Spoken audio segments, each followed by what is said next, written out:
Hoje nós vamos falar acerca de uma chave poderosa chamada gratidão. Diga bem alto, gratidão.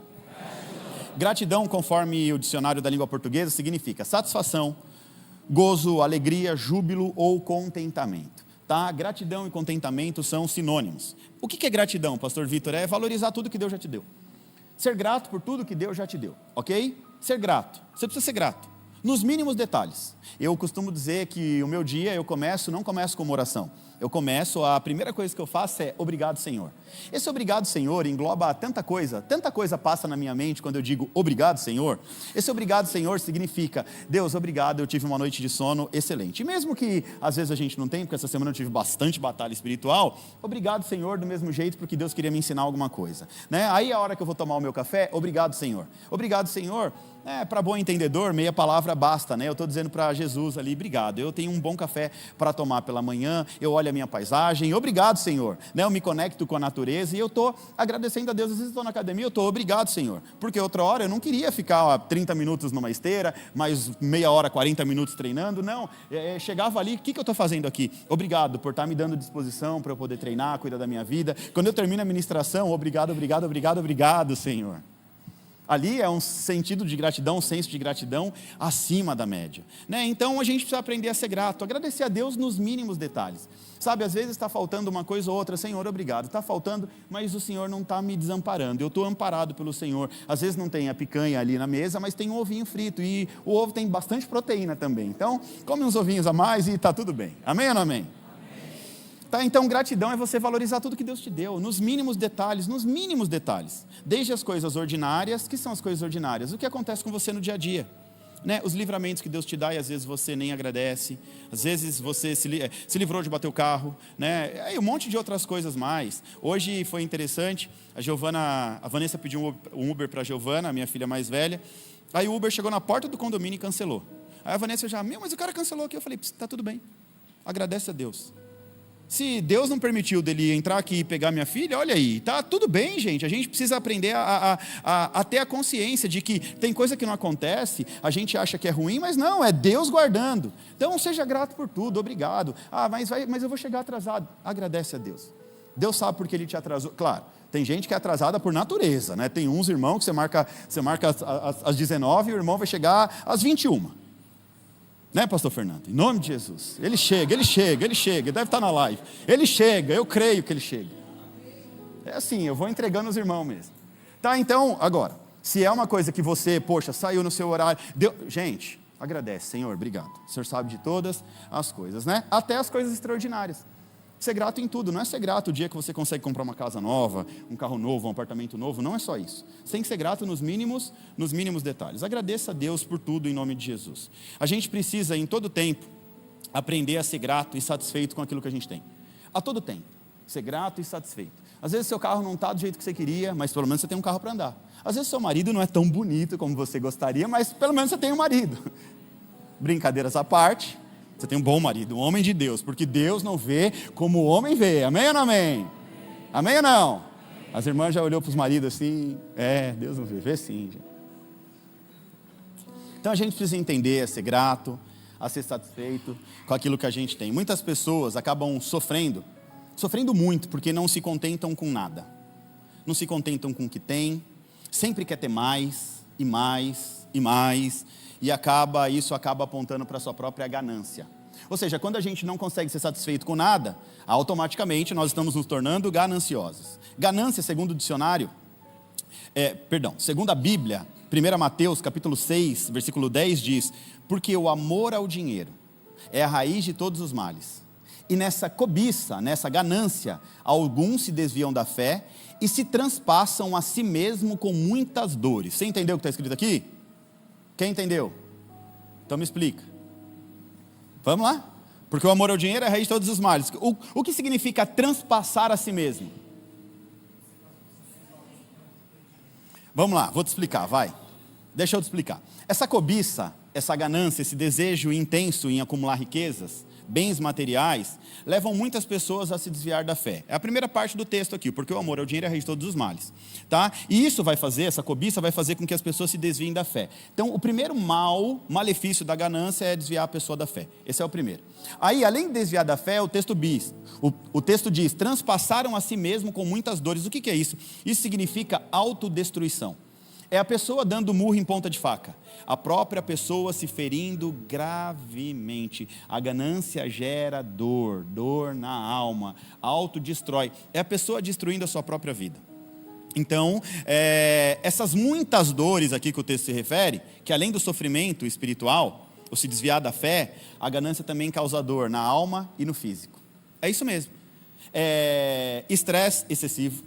Uma pessoa gananciosa normalmente é estressado o tempo inteiro. Está tão pilhado em conquistar, em conseguir, que essa pessoa não consegue dormir direito, de tão estressado que é. Problemas na saúde. Chegou, pastor Fernando! Glória a Deus! Chegou mais cedo do que eu imaginei, Vasco. Vem aqui dar um glória, vem aqui. Eita, é assim que eu gosto. Quem chegar atrasado vai ter que subir aqui. Glória a Deus! Pronto, varão.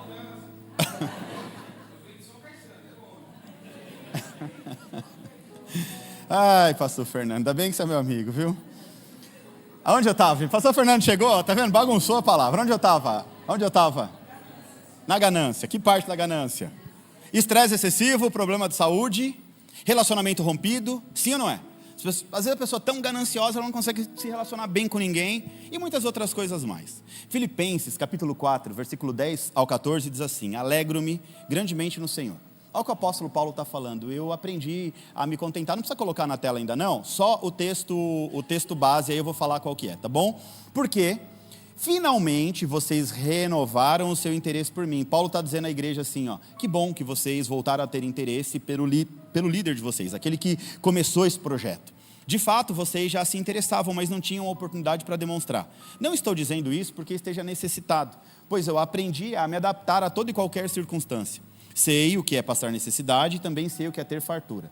Tem um texto bíblico que a gente gosta muito, que é Filipenses 4,13, que diz: posso todas as coisas naquele que me fortalece. Mas olha o que antecede o texto. Eu aprendi a passar necessidade e também aprendi a viver com fartura. Sei o que é passar necessidade, mas também sei o que é ter com fartura. Aprendi um segredo. O segredo de viver contente em toda e qualquer situação. Seja bem alimentado ou seja com fome, tendo muito ou passando necessidade. Aí ele vai dizer: tudo eu posso naquele que me fortalece. Apesar disso, vocês fizeram bem em participar das minhas tribulações. Vamos entender isso aqui. Isso aqui é bem simples de entender. O que Paulo está dizendo aqui é o seguinte: ele está falando a Filipenses, a igreja de Filipe, que ele é extremamente grato pelo apoio dos irmãos da fé, além de ensinar sobre gratidão e maturidade espiritual. Então ele está dizendo o seguinte, ó, sou grato pelo que vocês estão fazendo por mim, mas deixa eu falar uma coisa para vocês, eu preciso ensinar vocês a gratidão. Quando você é grato, você atrai as bênçãos, você ativa o reino espiritual para agir ao seu favor, mas essa gratidão ela só é ativada com muita maturidade espiritual. Não é do dia para a noite que você vai conseguir aprender, né, conseguir ser grato. Então a gratidão ela está diretamente ligada, aqui segundo o conselho de Paulo, à sua maturidade espiritual. Pessoas maduras espiritualmente, ou melhor dizendo, somente as pessoas maduras espiritualmente conseguem exercer a gratidão em todo o tempo. Ser grato em todo o tempo. Aí Paulo ele também diz que a gratidão ela é aprendida na tribulação.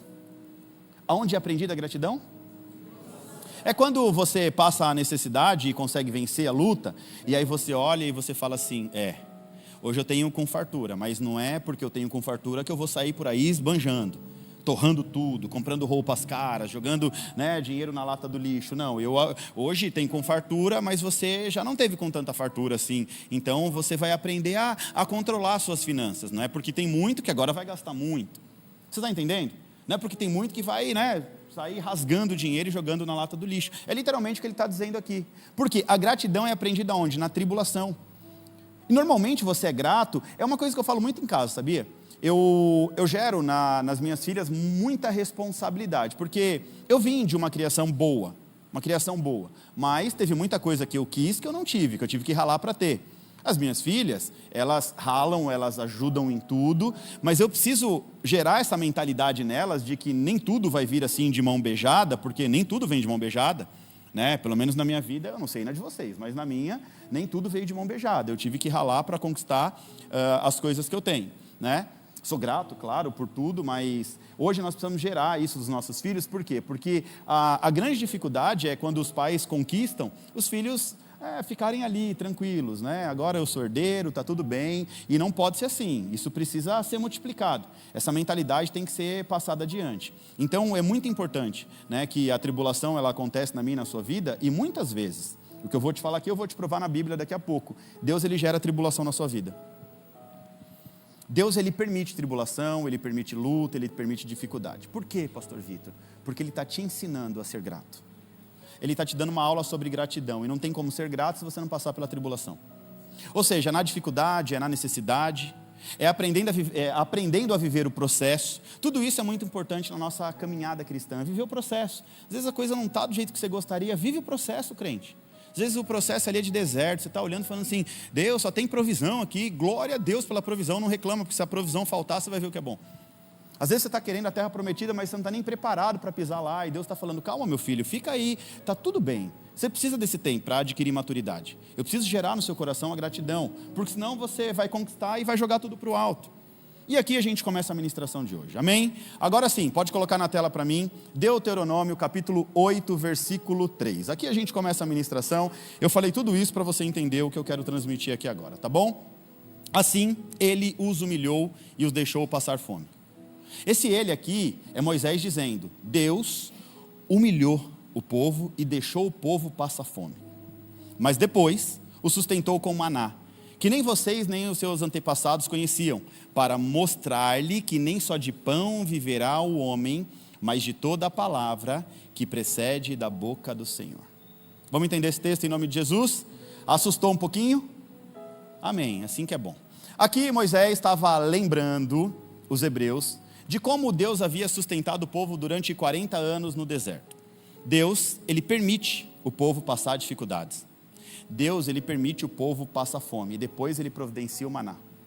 Tudo isso fazia parte de um propósito intencional de Deus. Deus permite o povo passar necessidade, Deus permite o povo passar fome, e depois ele mesmo providencia o maná. Ou seja, além de Deus matar a fome do povo, Deus ele estava deixando uma coisa clara. Deus estava gerando no povo uma nova mentalidade, diga nova mentalidade. Aqui Deus já estava gerando a mentalidade do reino, aquilo que Jesus vem explicar nos evangelhos, principalmente em Mateus 5, 6 e 7. Então Deus estava gerando uma nova mentalidade no povo. Era mais ou menos assim, Deus estava dizendo o seguinte, que toda a prosperidade do povo não viria da força do seu trabalho, não viria das suas mãos. Onde eles estavam no deserto não tinha como plantar, semear e colher. Ali, a única maneira de sobreviver era através de um milagre de Deus. No deserto não tem comida, no deserto se não chovesse maná, o povo ia morrer de fome. Então Deus está deixando claro uma coisa aqui, toda a prosperidade que vai vir à tua mão, amém ou não amém? Amém. Toda a prosperidade que vai vir à tua mão, vai vir de uma outra dimensão e não é da tua força. Então Deus já está começando a deixar claro uma coisa, eu te criei, eu te formei, eu te sustento, por meio da minha palavra, mas entenda uma coisa, porque esse mesmo texto vai dizer lá no final, se você me rejeitar, eu tiro tudo. É o próprio Deus que está falando. Na tua casa você continua fazendo a leitura do capítulo 8 de Deuteronômio. Se você me rejeitar, eu tiro tudo. Deus está dizendo, eu vou te levar à terra prometida. Eu vou entregar uma terra para vocês que emana leite e mel. Eu vou dar para vocês com fartura, mas com tanta fartura, Agora, se me rejeitar, se não entender o que eu te ensinei, eu tiro tudo. Acabo com esse povo. Zero. Começo tudo de novo. Então olha só o nível da fala de Deus aqui. E quando ele diz, nem só de pão viverá o homem, mas de toda a palavra que sai da boca de Deus, isso está apontando para um nível superior, uma outra dimensão. É Deus dizendo aqui o seguinte, que você não é alimentado só no físico. O que te alimenta verdadeiramente é a palavra de Deus. E essa mesma passagem foi citada por Jesus lá em Mateus, quando ele estava na tentação no deserto.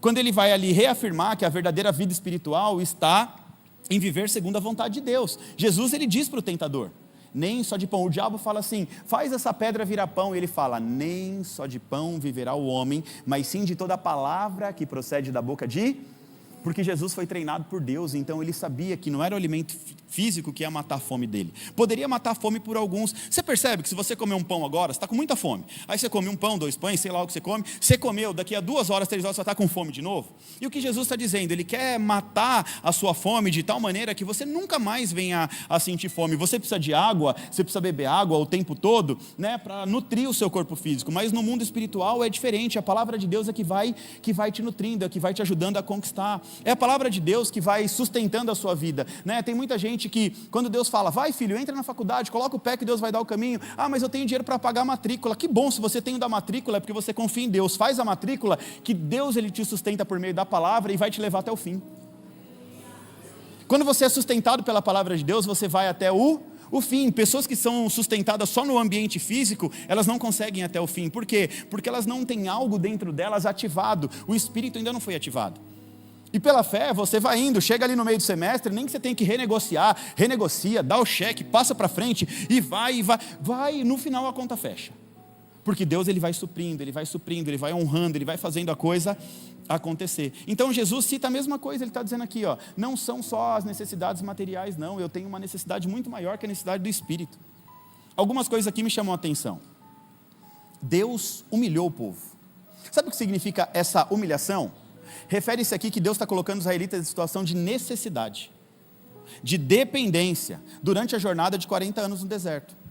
Essa humilhação, ela não deve ser vista, presta atenção, como uma punição cruel. Deus estava punindo o seu povo. Não, Deus estava ensinando o seu povo. Essa humilhação aqui era Deus ensinando e disciplinando o povo. Deus ele queria que os israelitas, eles reconhecessem a sua total dependência em Deus. A sua total dependência nele. Ali nas coisas do dia a dia. E ao permitir que eles passem fome, e depois provar do maná, Deus ele demonstra que ele é a fonte de provisão. Então é assim, ó, vai passar fome e depois eu dou o maná. Aí na hora que eu der o maná, você vai entender, como é que pode cair pão do céu? Deus está materializando o pão, fazendo o pão cair do céu, abrindo a janela do céu e alimentando o povo com pão, e a Bíblia diz que o maná, um dia era doce e um dia era salgado, para o povo não enjoar. E é aquilo que eu digo, Deus multiplica o pão para que você possa entender que Ele é o Deus da provisão. Então Deus multiplicando o pão, lançando o maná do céu, estava dizendo assim, ó, sou eu que te provi. Sou eu que estou trazendo provisão para a tua vida. Toda provisão que você precisa vem de mim, presta atenção. É isso que Deus estava querendo dizer aqui, não confia na força do teu braço, porque daqui a alguns dias eu vou te colocar em posição de honra, e quando você estiver em posição de honra, não se esqueça do que eu fiz na tua vida. E o texto vai dizer lá, se esquecer, eu tiro tudo. Essa experiência de passar por dificuldades foi uma maneira de Deus ensinar sobre humildade e obediência. Deus permite a dificuldade para o povo. A lição da dificuldade anota aí, a lição da dificuldade é humildade e obediência. Deus permite você passar algumas dificuldades porque Ele quer te ensinar 2 lições: humildade e obediência. Então muitas vezes a dificuldade vem na sua vida porque Deus está querendo te ensinar algo. Muitas dificuldades é você mesmo que gera, tem dificuldade que o mundo espiritual maligno gera, mas tem dificuldade que é Deus que gera, porque Ele está querendo te ensinar. E lembrando que o tempo de deserto foi um tempo onde Deus estava ensinando o povo. O que Deus estava fazendo no povo? Gerando uma nova mentalidade. Qual que foi o maior objetivo de Deus, o maior intuito? Gerar uma nova mentalidade no povo. Ou seja, Deus queria excluir o pensamento de escravo e colocar um pensamento de reino. Deus queria tirar uma cultura, desimpregnar uma cultura de escravo, porque o povo vive 430 anos como escravo no Egito, e esses 430 anos como escravo no Egito condicionou o povo à escravidão. A Bíblia diz lá no Êxodo que o povo era forte, era numeroso, era grande, mas não conseguia enxergar que eles eram quem eles eram. Na cabeça deles eles eram um leão, mas na cabeça deles era só um gatinho. Para facilitar o seu entendimento, era um povo forte, numeroso, poderoso, que se via como um povo muito pequeno. E Deus, Ele quer mudar essa mentalidade. Nós cristãos, nós carregamos esse senso de inferioridade, quer dizer, nós não, mas alguns, né? Carregam esse senso de inferioridade. Eu sou o menor da casa. Gideão, nós estudamos ele esse dia. Eu sou o menor da minha tribo, do meu clã, da minha família, o menor de todos, eu sou o menor de todos. Se você pegar todos, eu sou o menor. Senso de inferioridade. Mentalidade condicionada à derrota. Só que ele fez algo que agradou o coração de Deus. O que Gideão fez? Foi trabalhar. Enquanto todo mundo estava fugindo, Gideão estava trabalhando, mesmo escondido, mas estava trabalhando. Olha só, no meio da dificuldade, ele se encontra trabalhando constante em suprir a sua família. E deixa eu dar uma dica aqui para os pais de família, para a mãe, para o marido. O que Gideão estava fazendo agradou o coração de Deus. Sabe por quê? Porque ele estava defendendo o pão da sua própria família. Olha o quanto Deus, ele ama um homem e uma mulher que luta pela sua família. Sabe, tem pessoas que desistem da família na primeira confusão, na primeira discussão, já desiste. Irmão, olha só o que nós aprendemos com Gideão. Enquanto todo pai de família estava fugindo para a caverna, para montes, para se esconder, para não morrer, o que ele fez? Ele foi defender o pão da sua família. Ele colocou a vida dele em risco para poder levar a provisão para dentro de casa. Deus se agradou, porque a instituição família agrada o coração de Deus. Você está entendendo isso em nome de Jesus? E ali ele trabalhando em prol de sustentar a família dele, o que Deus faz? Deus chama ele de poderoso guerreiro. Poderoso guerreiro. Aí ele diz, como assim? Eu um poderoso guerreiro? Eu sou o menor da minha tribo, o menor do meu clã, o menor da minha família, eu sou o menor de todos. Aí Deus diz, não meu filho, você é o maior. Porque Deus não vê como o homem vê. Então voltando aqui para o nosso texto, Deus estava ensinando para o povo que o sustento da vida deles não dependia do esforço deles, mas dependia da vontade e das bênçãos do Senhor, ou seja, era a vontade do Senhor de prosperar o seu povo. Aí o verso 10 em diante diz assim, depois de terem comido, até ficarem satisfeitos, presta atenção, o que Deus fez aqui? Deus, ele fez chover maná do céu, para abençoar o seu povo, fazer ali o povo comer, né? O texto diz, aqui Jesus dizendo que nem só de pão viverá o homem. O texto diz que Deus humilhou o povo, deixou o povo passar fome, mas depois sustentou com maná. E aí mais adiante, olha só que interessante, depois de terem comido até ficarem satisfeitos, louvem ao Senhor. Deus está dizendo, eu vou dar o maná. Depois que você comer tudo, se estiver satisfeito, você louve ao Senhor, pela boa terra que Ele lhe deu. Tenha cuidado de não esquecer do Senhor, deixando de obedecer os seus mandamentos, as suas ordens e aos seus decretos, que hoje eu lhes dou. Não aconteça que depois de terem comido até ficarem satisfeitos, olha o que Deus está dizendo, depois de terem construído boas casas, de aumentarem os seus rebanhos, a sua prata, o seu ouro e todos os seus bens, o seu coração fique orgulhoso e vocês se esqueçam de mim. Porque foi eu que tirei vocês do Egito, da terra da escravidão, e os conduzi pelo imenso, pavoroso deserto, por toda aquela terra seca e sem água. Eu livrei vocês de serpentes e escorpiões venenosos. Eu tirei água da rocha para vocês. Te sustentou no deserto com maná, que os seus antepassados não conheciam. Para humilhá-los, coloquei a prova, a fim de que tudo isso vocês fossem bem. Não digam, pois, em seu coração, a minha capacidade e a minha força, a força das minhas mãos, ajuntam para mim riquezas. Mas lembrem-se do Senhor, o seu Deus, pois é Ele que lhe dá a capacidade de produzir riqueza, confirmando a aliança que jurou aos seus antepassados, conforme se vê até hoje. O que Deus está dizendo aqui? Vou te pôr em posição de honra. Você recebe isso em nome de Jesus ou não? Você vai pegando aí, Deus está entregando aqui, você vai recebendo aí, amém ou não amém? Só que quando Deus te colocar em posição de honra, não vai se esquecer de Deus e dizer, eu trabalhei muito, eu sou muito inteligente, eu sou capaz, olha como eu sou. Toma cuidado, porque a Bíblia diz que Deus resiste os soberbos, mas dá graça aos... Deus, tudo que eu tenho é teu, tudo que eu conquistei é teu, tudo que eu construí na minha vida, na verdade eu só construí porque o Senhor me deu força e sabedoria, porque se não fosse da tua vontade as bênçãos não teria sobressaído, né? Caído em minhas mãos. Então o que Deus estava fazendo aqui, gente? Deus estava preparando o povo, mexendo na mentalidade do povo para um novo tempo. O que eu tento fazer aqui todo dia com você? Eu quero mexer na tua mente, eu quero te fazer entender que a vida não é simplesmente aquilo que você pode ver ou tocar.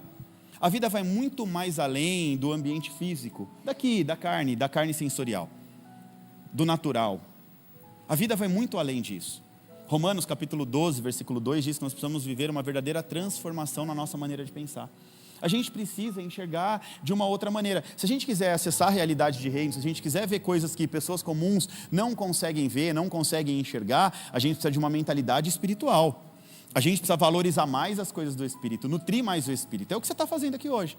Só pelo simples fato de você estar na igreja, né, veio para cá ouvir a palavra, anotar, prestar atenção, você está nutrindo o seu Espírito. Essa é uma maneira de você nutrir o seu Espírito. Podia estar em casa agora assistindo um jogo, Netflix, qualquer outra coisa, nutrindo a tua carne, mas você prefere estar aqui nutrindo o seu Espírito, ou conectado na live também, nutrindo o seu Espírito.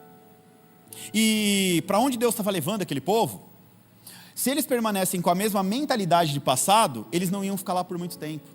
É aquela velha frase que eu falo aqui, é Deus colocando o povo em posição de honra, mas o povo não está preparado para esse tempo de honra, bate e volta. É literalmente um bate e volta, sabe? Bate, uau, olha que eu acessei, olha que... Aí volta, porque não está preparado. Então Deus ele nunca vai te colocar onde você não está preparado, porque vai ser literalmente um bate e volta. E aí Deus está tirando a condição de escravo e colocando uma posição de reino. Deus está dizendo assim, eu estou gerando uma nova mentalidade em vocês. Eu permiti que vocês passassem fome, porque eu quero gerar gratidão no coração de vocês. Porque a hora que o maná cair do céu, vocês vão olhar e vão falar assim, obrigado, Senhor. Vivi aqui um tempo no deserto, não tinha nada que comer, tinha que pedir para Moisés fazer alguma coisa. Agora, né, todos os dias eu acordo e vem o maná. Entenda uma coisa em nome de Jesus. É a palavra de Deus que gera o seu sustento. Não ache que o que está gerando seu sustento é a força do seu próprio braço. Você só pode trabalhar porque Deus te deu a saúde para trabalhar. Você só acordou porque Deus te deu o dom da vida. Você só respira porque Deus dá o ar para você respirar. Para você respirar. Então, em nome de Jesus, que o Espírito Santo de Deus, o Espírito que traz essa humildade, aponta para Jesus, servindo, lavando o pé dos outros discípulos, que isso venha sobre as nossas vidas, que nós possamos entender que sem Deus nós não conseguimos dar um passo adiante. Deus é o nosso seguro, Deus é a nossa fortaleza, Deus é a nossa provisão, Deus é a nossa proteção. Se estamos vivos e enfrentamos recentemente uma pandemia onde deixou sequelas em muitas pessoas, nós temos uma amiga que está com sequela até hoje, 3 anos em coma, depois de um AVC, estado vegetativo, e nós sofremos juntos com a família, porque são muito amigos nossos. Quantas pessoas morreram na pandemia e nós estamos aqui? Então olha só, Senhor, eu sou grato, eu passei por essa pandemia e estou de pé, a minha família também. Agora, ativa o senso de propósito, de vida espiritual na sua vida. A palavra de Deus é que gera sustento. Não tem, mas a palavra de Deus é que está te sustentando e você não está nem percebendo. E aí você está sendo ingrato, soberbo com Deus, porque você não percebe o movimento de Deus gerando sustento na tua casa. Talvez você fale, eu estou indo para a igreja toda quarta, todo domingo e não está surtindo efeito. Irmão, é que você não enxerga o movimento que você gera no mundo espiritual. O seu servir gera um movimento para a tua própria vida tão poderoso. Muitas vezes as coisas acontecem na sua vida e você nem sabe nem de onde vem. Eu posso te dizer, eu posso te garantir que quando você coloca o teu material para servir o espiritual trabalha ao seu favor. Então tudo que você faz, todo o tempo que você coloca à disposição do reino, sabe, todas as suas ofertas no altar, todo o seu dízimo, tudo que você faz em prol do reino, para gerar, movimentar o reino está trabalhando ao seu favor. Então entenda isso, a palavra de Deus está gerando sustento para a tua casa, para a tua família. Você está de pé porque a palavra de Deus tem te sustentado. Teu casamento está de pé porque é Deus que está sustentando. A palavra de Deus tem o poder de sustentar a tua casa, a tua família. Aqui era Deus sustentando o povo por meio da tua palavra. Era Deus ensinando que o sustento vem por meio da palavra. É você se expondo ao ambiente da palavra e a palavra gerando sustento na sua vida. A palavra te sustenta. Talvez você ache que você está aqui só numa palestra, ouvindo um pouquinho, ouvindo o pastor Vitor falar. Não, irmão, a palavra de Deus está gerando dentro de você o sustento necessário para o seu dia a dia. A palavra de Deus ela vai gerando o sustento do dia a dia. É você pela fé rompendo, é você crescendo, se desenvolvendo, e Deus vai te sustentando no dia a dia. Por que você vem à igreja? Porque a palavra de Deus é o seu sustento. Porque você precisa dessa nutrição para viver. E não é só para se conectar com o mundo espiritual. É Deus regendo a sua vida no mundo físico através do espiritual. É Deus te guardando, te livrando, cuidando dos mínimos detalhes da tua vida por meio da palavra. A palavra de Deus é sustento vivo para a tua vida, é alimento para o teu espírito em nome de Jesus. Aí Êxodo 16:4 diz assim: disse porém o Senhor a Moisés: eu vou fazer chover pão do céu. Sabe o que Deus está dizendo? Esse povo vai experimentar uma comida que não tem na terra. Eu vou materializar a comida do céu para eles na terra. O povo vai sair e vai recolher a porção diária necessária, somente para aquele dia. Deus está ensinando a ser grato, a ser humilde. Pega só o necessário do dia. Não seja ganancioso. A Bíblia diz que algumas famílias pegavam cestos e enchiam e deixavam para o outro dia. E aí no outro dia dava bicho, estava estragado, porque Deus estava dizendo, a porção é diária. Aqui no deserto não vai ter em abundância, a porção vai ser diária. Encheu a barriga? Amém. Teve nutrição do céu? Chega, filho, é só o necessário para o dia. Era o tempo. No deserto é assim, Deus ele vai mandar a provisão para o dia a dia, mas na terra prometida a coisa muda de cenário. Então são etapas, e a gente precisa aprender a respeitar o processo. Aí o povo no deserto, passando fome, e Deus está dizendo, vou fazer chover, vou materializar o pão do céu. Aí Deus ele leva para o deserto. No deserto ele mostra que aqui não tem onde tirar pão. Aqui não tem onde tirar pão, aqui não tem como fazer pão, não tem de onde tirar pão, não tem trigo, não tem como fazer pão. Então eu vou fazer chover pão do céu para a tua vida. No tempo do deserto é assim, é o tempo da provisão e da proteção. É Deus fazendo chover ali a provisão dele para a tua vida. Era mais ou menos assim, gente. Era Deus falando, meu filho, vem comigo. Confia em mim, que eu vou fazer chover pão do céu para a tua vida. Sabe o bitarrom que eu sempre falo aqui, confiança inabalável do Senhor? Vamos, filho, vamos junto.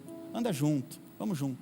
Eu vou provendo todas as suas necessidades. Não vou te deixar passar fome, não vou te deixar ter sede. Roupa, você precisa? Vai ter roupa. Mas no tempo oportuno, Deus quer mudar o cenário. É Deus te preparando para um tempo de prosperidade. Agora, mais adiante, tudo isso ia mudar. Porque na terra prometida, a ideia era plantar e colher. No deserto, Deus fazia chover pão do céu. Na terra prometida, o povo ia ter que aprender a usar corretamente as suas sementes. Lá na terra prometida, uma nova dimensão, agora é hora de plantar e colher. Quem planta, colhe. Quem não planta, passa fome.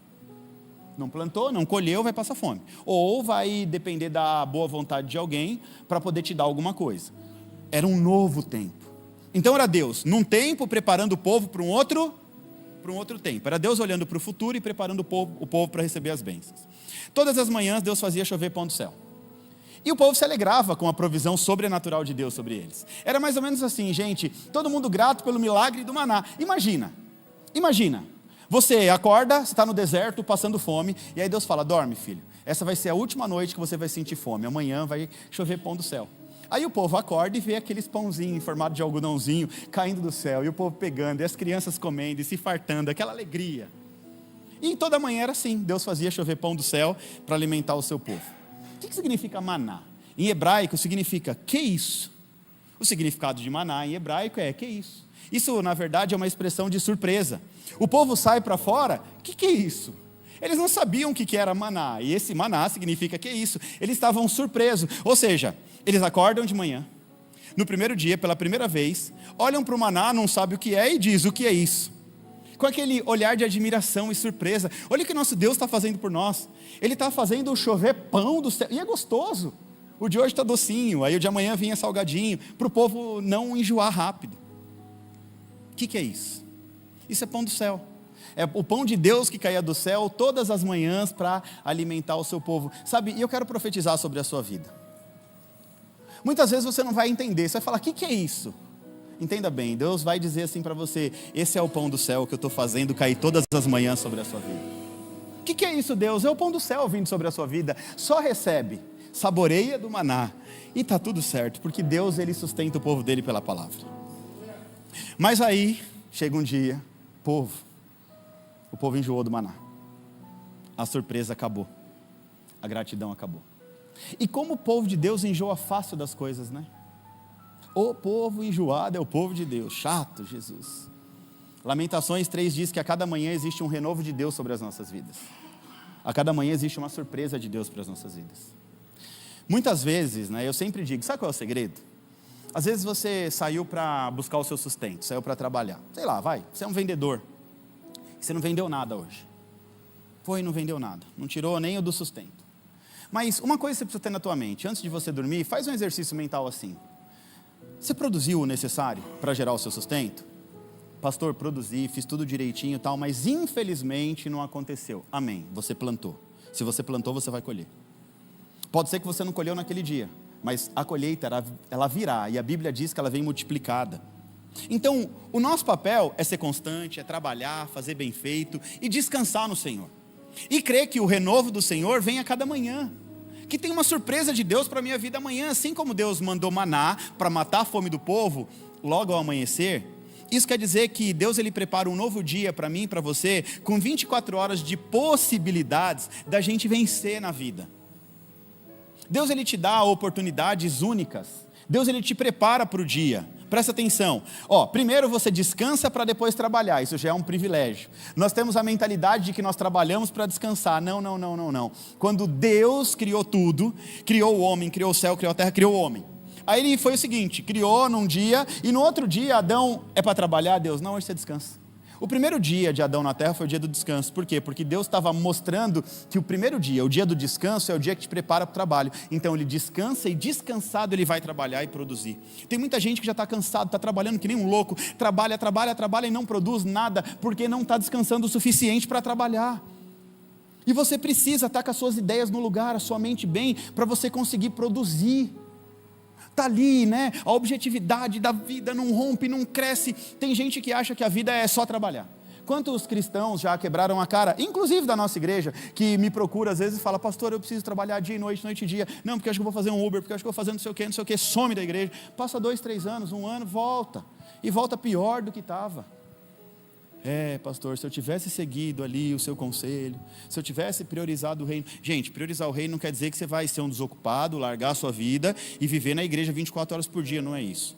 Priorizar é você colocar classificação de ordem. É você olhar para as coisas de Deus e falar, quarta-feira eu estou na igreja, domingo eu estou na igreja. Tem muita gente que fala assim para mim, chegou aqui na igreja trabalhando de domingo, e aí fala assim, pastor, ora por mim, eu não quero trabalhar de domingo porque eu quero servir na igreja e tal. Alguns até hoje cumprem a palavra, mas a maioria, a hora que não consegue mais um emprego de domingo, você some, desaparece, vem de vez em quando num culto, outro. Aí está dizendo que está priorizando o reino, está brincando com as coisas espirituais, está brincando com Deus. Então aqui, Deus preparando tudo para mim e para você, Deus ele prepara, ele traz renovo a cada manhã, para que a gente possa usufruir da presença de Deus, da palavra de Deus. O povo no deserto começa a dizer assim, quero mais isso não. Isso já não é mais surpresa para mim.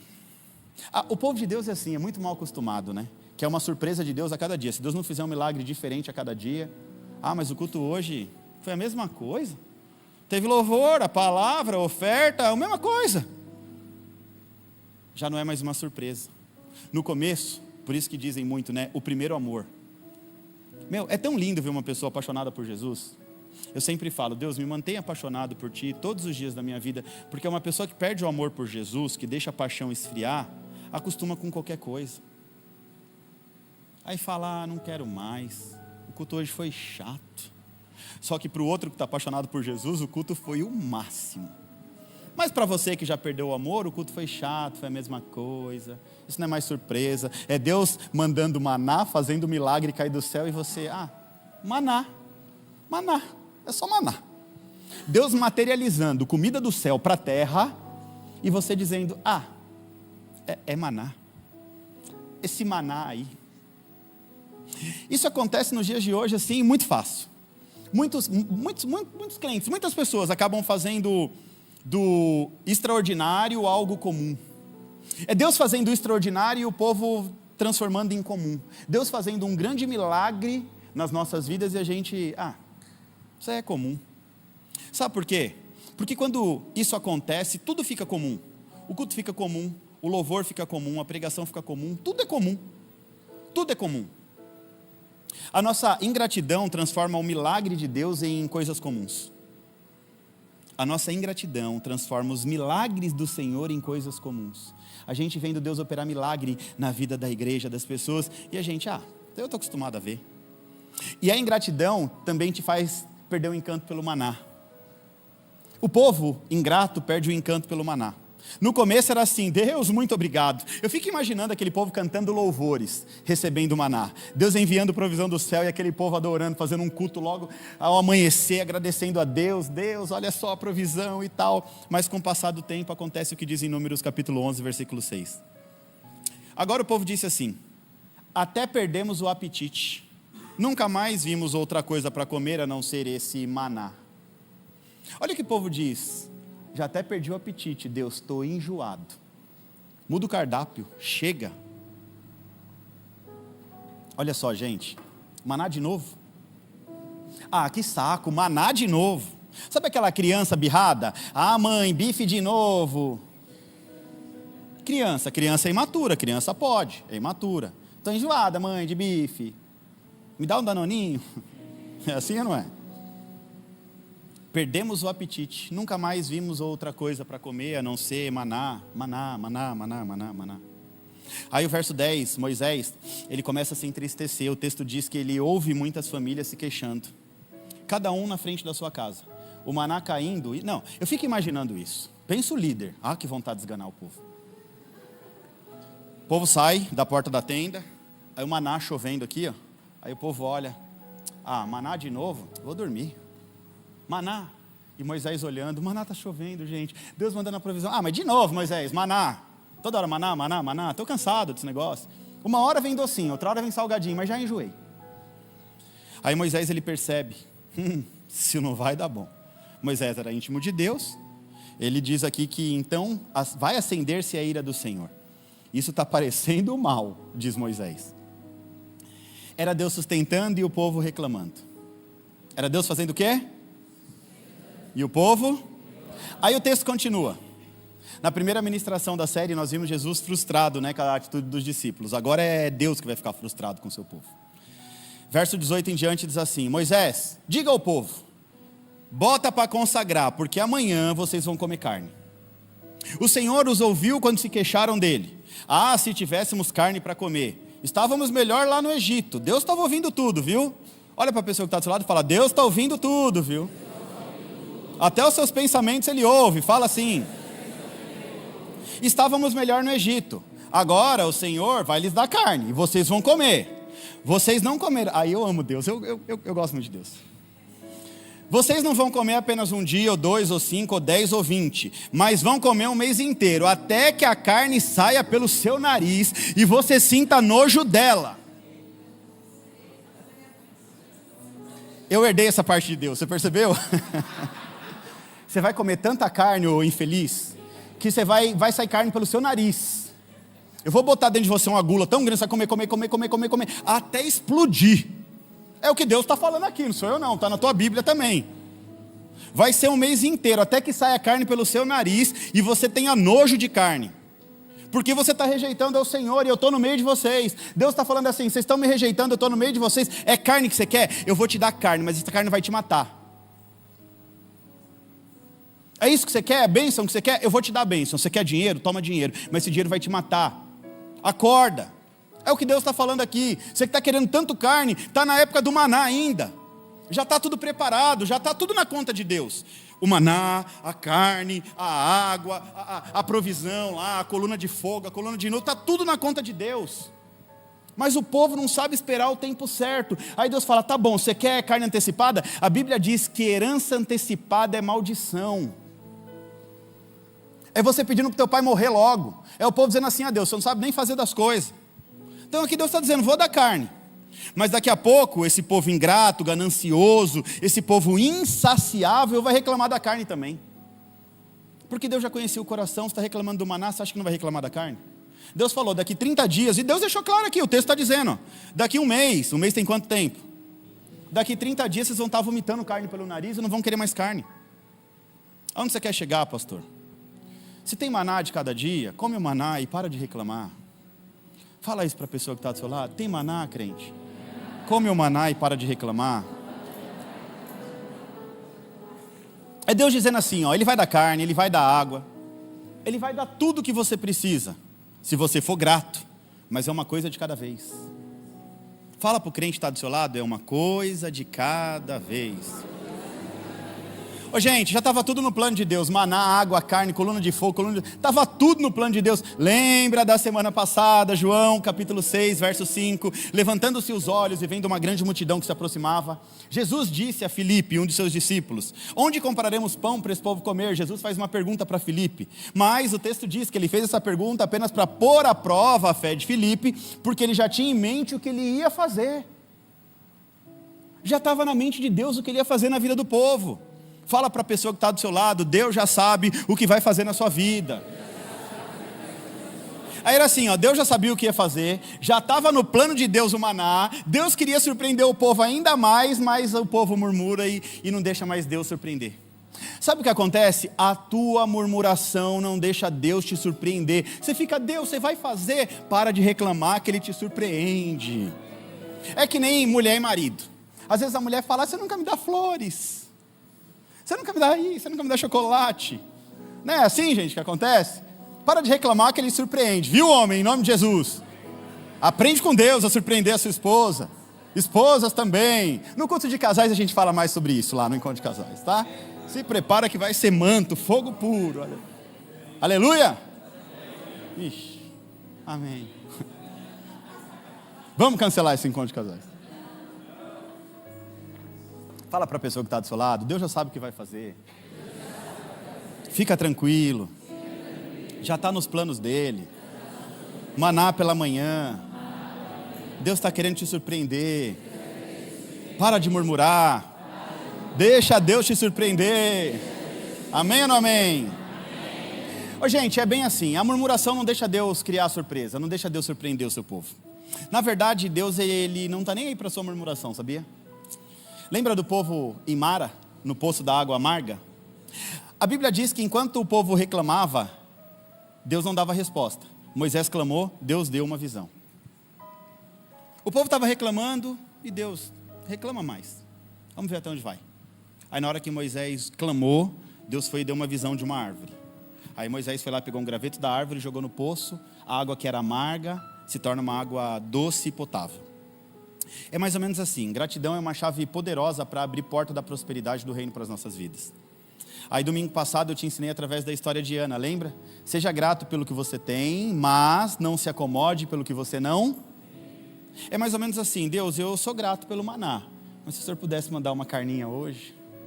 Muda, gente, a forma como você está falando com Deus, sim ou não? Deus, ó, estou reclamando não, o negócio tá bom o maná. Não me deixa enjoar, em nome de Jesus. Mas se pudesse mandar uma carninha hoje, um negocinho diferente, seria tão bom, né? Quando você chega no seu pai, você que é filho, né? Ah, pai, você só me dá isso. Come isso e cala a boca. Agora, se você sabe conversar, né? Ô pai, a esposa, quando quer uma coisa do marido, né? Sabe, elas sabem como. Não sei se é só na minha casa que é assim, né? Principalmente quando o assunto é aquelas amêndoas caramelizadas. Ah, irmão. Um trem daquele tem 1.200 calorias, não dá para comer aquilo não, irmão. Em nome de Jesus, um negocinho desse. Você tem que aprender a agradar o coração de Deus, você tem que aprender a falar com Deus, você tem que aprender a pedir para Deus. Deus, maná é uma bênção, estou feliz. Agora uma carninha vai bem também, né?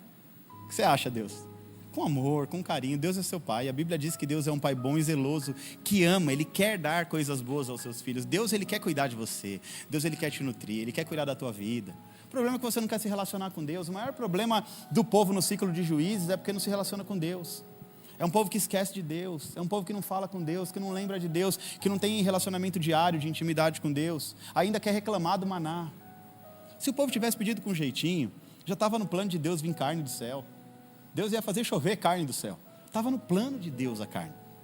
Mas o povo não sabe se relacionar com Deus, aí fica uma briga, uma confusão tremenda. A gente tem que aprender a ser grato. Acomodado nunca, grato. Grato sempre, acomodado jamais. Lembra de Ana? Ana, ela era grata pelo seu marido. A Bíblia diz que ela estava muito bem servida de marido. Eucana era um homem que dava porção dobrada para Ana. Ela pedia 2 bolsas, ele dava 4. Pedia um par de sapato, ele dava 2. A unção de Ana está aí ainda ou não? Perdão, a unção de Eucana está aí ainda ou não? Mulheres, e aí? A unção de Eucana, aconteceu essa semana na sua casa? Amém, teve uma, quem foi que disse amém? Aqui, olha lá, Eucana apareceu na casa da irmã, glória a Deus. O Eucana mora lá, né? O seu Eucana, né? Então, mas os irmãos aí tá unção, sei lá que unção é essa, né? Que poderia ser unção dobrada segunda, terça, quarta, quinta, sexta, sábado e domingo, glória. Aí as mulheres, só uma que deu glória. Ai, não vai não, eu vou embora, chega, já preguei demais. A unção de Eucana. né? Eu falei, mulheres, bota a mão na cabeça de Simão de Vaca e fala, unção de Eucana, Deus, eu recebo o meu Eucana. Porção dobrada, pedia 1, dava 2, pedia 2, dava 4, era assim. Mas uma coisa é interessante, gente.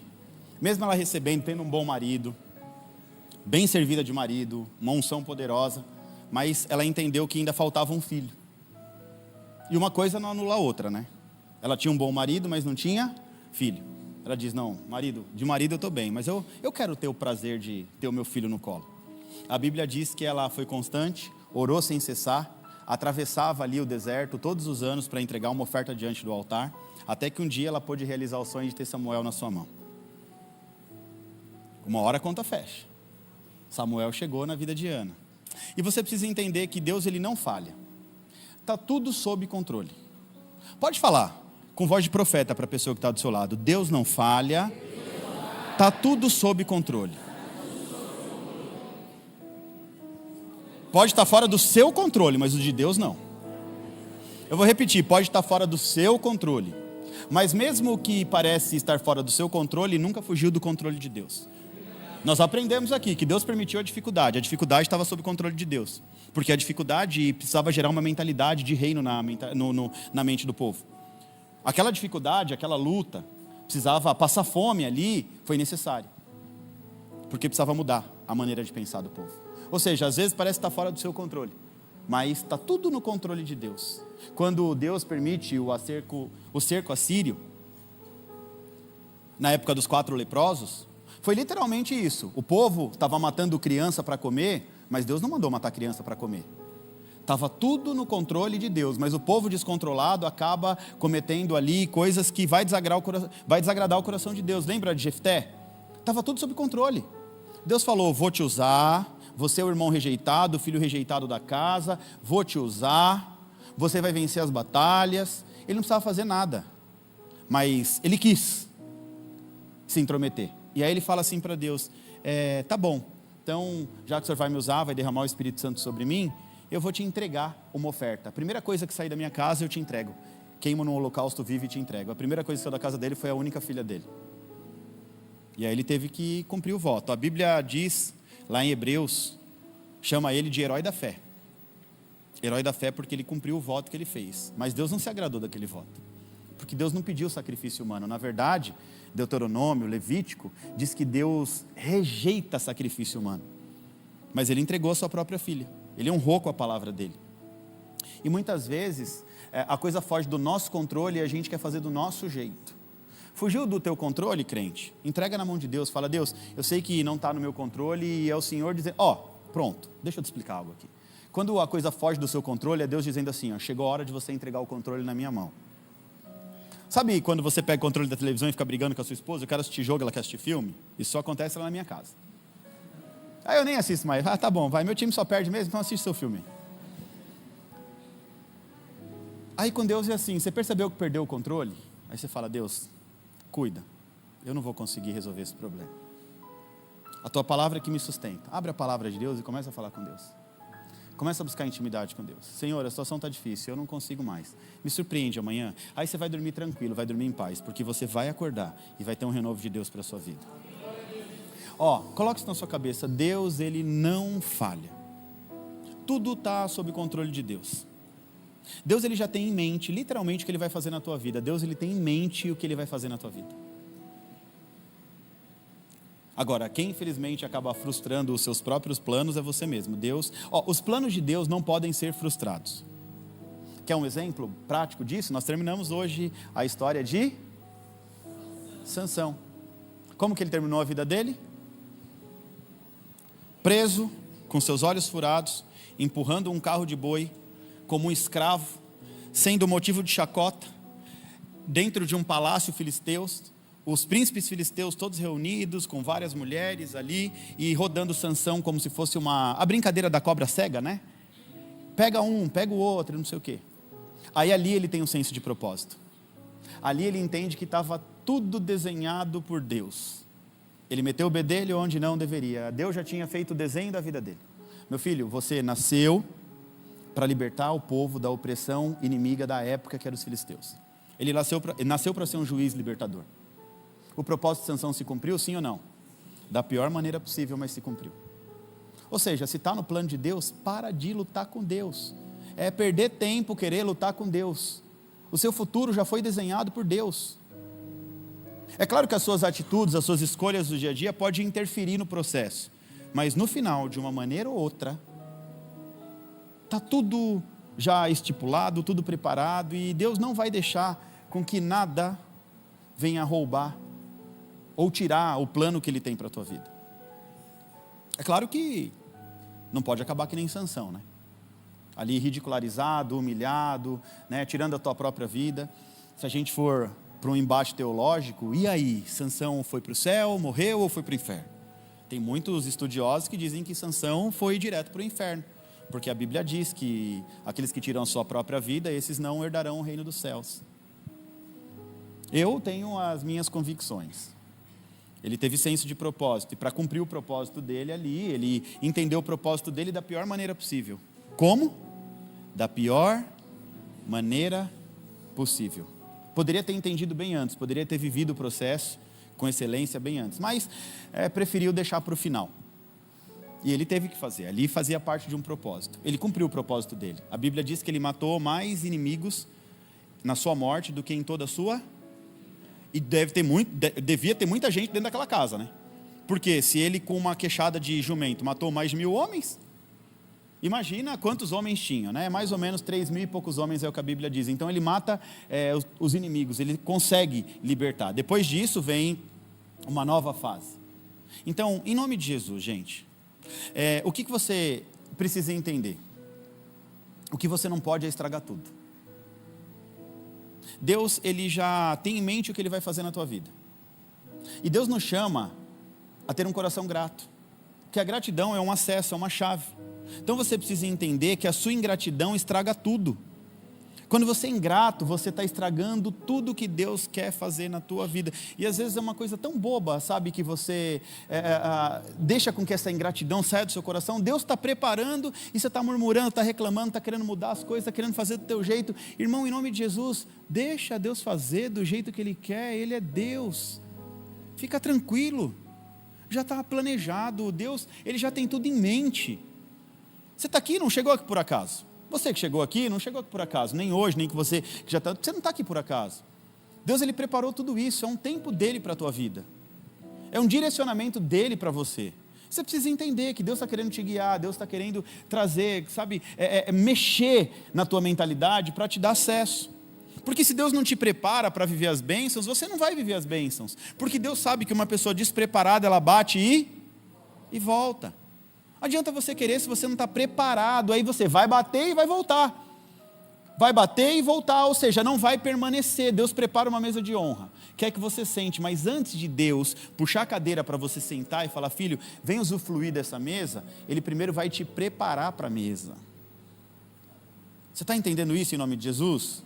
Então seja grato, porque a gratidão atrai a prosperidade do reino para a sua vida. Fala isso para a pessoa que está do seu lado. Seja grato, porque a gratidão atrai a prosperidade do reino para a sua vida. Agora diz assim, se você crê nisso, dá um glória a Deus e levanta do seu lugar em nome de Jesus.